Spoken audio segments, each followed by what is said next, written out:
résurrection. Et la résurrection. J'ai mon papa qui était malade. Ça fait un bon moment de temps qu'il est malade. Et il était hospitalisé à l'hôpital de Port-Boué. C'était ici que nous on partait là-bas, je lui donnais à manger. Et c'était ici que le vendredi où on a eu la veille ici pendant la semaine spirituelle, il y a un moment Denise qui m'a appelé, elle me dit, ah tata, tu vas partir voir ton papa. J'ai dit oui, que je vais partir. Et elle dit que je vais aller avec toi. Je dis d'accord. Donc c'est ainsi que j'ai appelé Daddy pour lui dire, ah je vais à Port-Boué voir papa. Il dit, ah tiens bon, depuis longtemps vous dites qu'il est malade, je ne l'ai pas encore vu. Mais je vais me joindre à vous et on va partir. C'est ainsi qu'on est parti, arrivé à Port-Boué. Puisqu'il y avait une chose, comment on appelle ça? Chemin de croix des catholiques, là, il va la route à Port-Boué. Donc on est parti tôt. Et arrivé là-bas, on est rentré, on a salué mon papa, il a répondu bien. Et je lui ai donné 2 pots de yaourt. Et il a bu l'eau. Et je l'ai changé avec mon petit frère qui est avec lui. Et on l'a mis sous son côté, le faire coucher. Et on est sorti. Daddy même était allé voir le médecin qui me suivait pour au moins savoir qu'est-ce qui se passe. Et maman Denise et moi, on est sortis, on est restés dehors, devant la porte. Et je suis allé voir les infirmiers pour dire que sa perfusion était finie. Ils m'ont donné une ordonnance d'aller à la pharmacie. Je vais à la pharmacie et je reviens.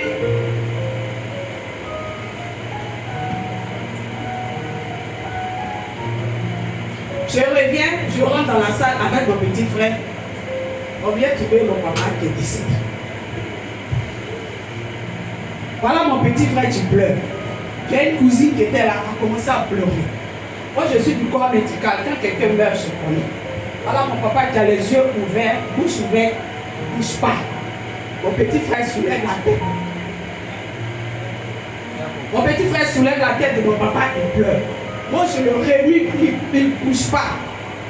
Daddy est rentré. Dis résurrection. Résurrection. On est ici là. On a un pasteur pas comme les autres. Amen. Dieu savait ceci là, c'était avec ce pasteur. Parce que la Daddy est parti. J'ai dit mon papa est décédé. Il ne répondait plus, il ne bougeait plus. Daddy est rentré, il dit qu'est-ce qui se passe. Il dit ah, mon papa est décédé. Il commence. Il a attrapé les 2 chevilles de mon père. Pendant que Daddy priait intérieurement. En tout cas, c'est un homme de Dieu. Pas de panique. Pendant que nous, on était paniqués, on ne sait même pas où on va partir. Ma cousine vient a commencé à funérailles. Voilà, maman Denise vient de l'attraper. Non, il ne faut pas faire ça. Non, elle, c'est pas son affaire. Fleur bébé, elle a commencé à mourir. Mon petit frère allait se jeter quelque part, me voici sûr.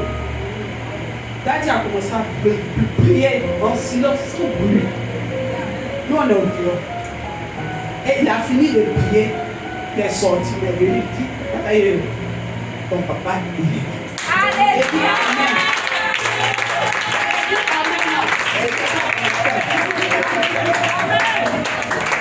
Lui-même, il est sorti, il allait appeler le médecin. Quand le médecin est venu, le médecin a appelé mon papa a appelé mon papa. Et mon papa était mort. Ce n'était pas une histoire de 5 minutes, 10 minutes. Non. C'était une histoire de 45 minutes. Mon papa ne bouge pas, il est là. Et quand le médecin est venu, le médecin a pris sa pression. Ils ont mis le thermomètre. Ils ont dit, ah,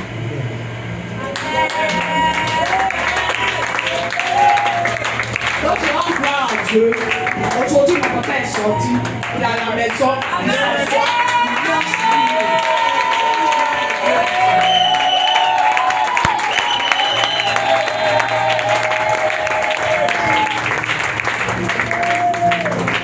Mon deuxième témoignage, c'est le témoignage de ma fille. Elle est en Europe. Et elle est là-bas, ça fait 3 ans cette année. Bon, pour travailler, c'est très difficile. Elle a un conseiller missionnaire local qui la suit là-bas par rapport au travail. Donc, elle devait aller s'inscrire dans un système qu'on appelle France Travail. Et il se trouve qu'elle a fait 3 fois des démarches avec sa conseillère, pas de suite. Et voilà, elle m'a payé. Pendant la semaine, même semaine spirituelle, elle m'a payé. 24. Passe. Je dis, ah, on va prier. Mais appelle Daddy, explique. C'est ainsi qu'elle a envoyé le vocal sur WhatsApp à Daddy pour expliquer. Daddy lui a dit oui, Dieu m'a fait, mais ne t'inquiète pas.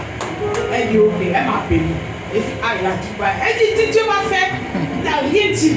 Ah, ça dit Dieu m'a fait. Toi, il faut croire seulement. Ah, ton affaire de gros personnes pour toi, là, on va. Donc, c'est ainsi que, comment on appelle ça? Elle est partie après la Pâque. Elle est partie avec sa conseillère. Il se trouve que son titre de séjour ne peut pas passer. Elle dit, ah, que le titre de séjour, c'est pour 4 ans. Quand elle venait d'avoir 7 années. Donc il y a 3 ans encore. Donc son titre de séjour lui permet de travailler ou même de faire demande d'emploi.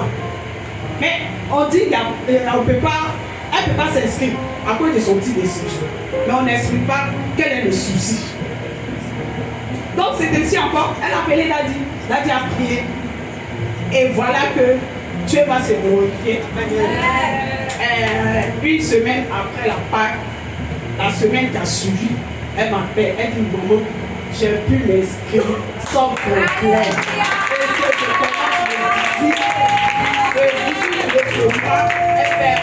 elle fait une formation. Et cette formation, la formation même, c'est eux qui vont la payer au lieu qu'elle est payée.